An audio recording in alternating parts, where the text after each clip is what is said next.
So hello students, welcome to Adiba Tutorials.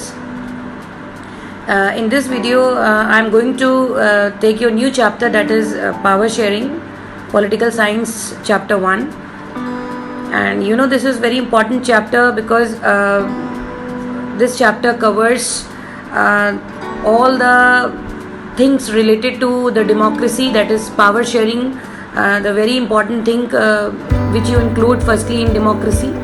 So in this chapter, power sharing, you will understand with the two examples of the countries. Those are the Belgium and Sri Lanka. Two countries, the examples are there.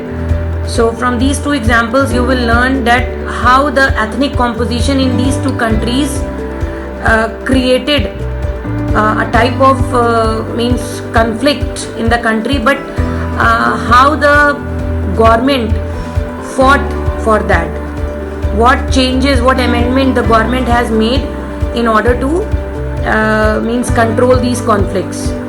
Okay, so the topics which I am going to cover in this videos are a small description on democracy, after that power sharing, the two reasons of power sharing, those are moral reasons and prudential reasons, fine, and after that the two examples in detail I'll cover the ethnic composition of Belgium and the ethnic composition of Sri Lanka.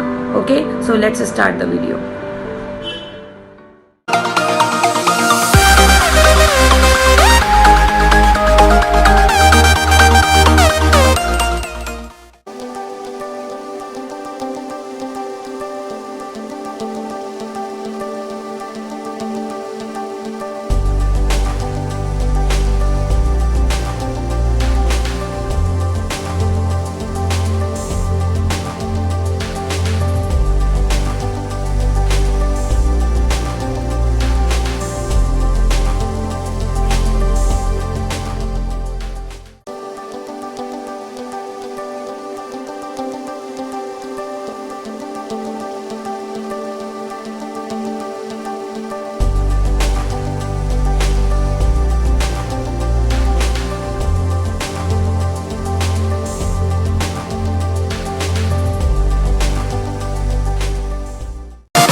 Let's start the chapter 1, that is power sharing mechanism in democracy. Okay, this is chapter 1 of political science, class 10th, and this video is the first part of this chapter. So in this video we'll study about firstly the meaning of democracy. Now, what is democracy? Democracy is a system of government where power is in the hands of people's elected representatives. Okay, that is, people have a right to be consulted on how they are to be governed. So according to Bryce, it denotes that a form of government in which the ruling power of a state is legally vested not in any particular class or classes but in the members of the community. It is very important because a space should be given to each and every member in the community or among the communities. And in democracy, when the power is shared, okay, so it gives a type of true meaning of democracy. So this chapter, this lesson deals with one of the major component of democracy, that is power sharing. Power is divided and shared between groups, people and political parties for better decision making process. And intelligent sharing of power among legislature, executive and judiciary is very important to design and success of a democracy. So let's start with the power sharing. So why power sharing is necessary? So just now I told you that it is the major component of democracy.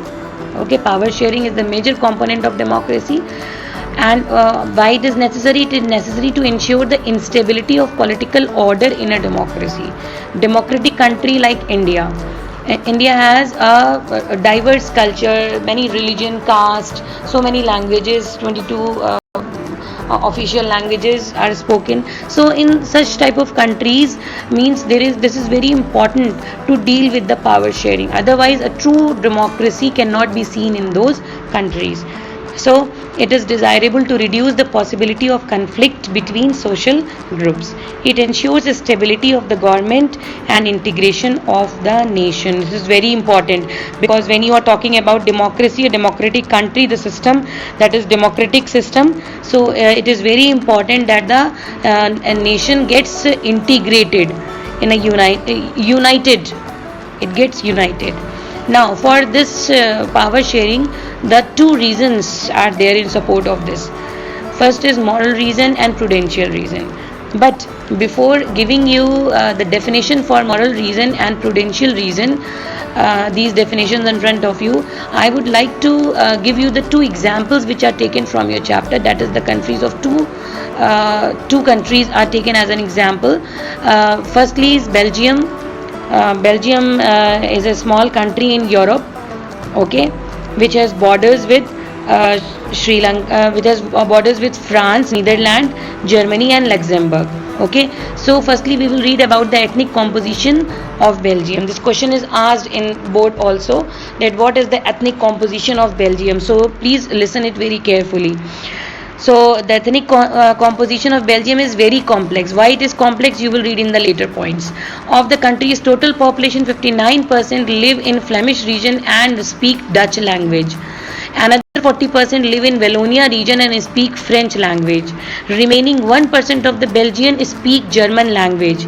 And in the capital city Brussels, that is the capital city of Belgium, Dutch, although majority in the country, were a minority in the capital. So this is what is known as the ethnic composition of Belgium. Is it clear? Now let's move to the ethnic composition of Sri Lanka. Now in this you will learn about the ethnic composition of the diverse population in Sri Lanka. So Sri Lanka is a neighbor of India and it has a diverse population. The Sinhala community forms the majority of the population, which is 74%. Okay, it has Tamil speaking community, that is 18%, and it is divided into two subgroups. Tamil speaking community is divided into two subgroups. First is Tamil natives, or you can say the Sri Lankan Tamils, which with 13% of population. Rest are Indian Tamils. Why they are not the natives? Because their forefathers came from India as plantation workers during colonial period and they settled there. Okay, now most of the Sinhala speaking people are Buddhist, whereas most of the Tamils are either Hindus or Muslims. Now there are about 7% Christians that are both Tamil and Sinhala. So in this video, this was all about the ethnic composition of Sri Lanka. In the board, it is asked either it will asked about the ethnic composition of Belgium or ethnic composition of Sri Lanka. Okay, so now in the next video I'll cover about that what problems existed in both the countries and how the government dealt with those problems. Okay, so do watch the next video. Till then, goodbye.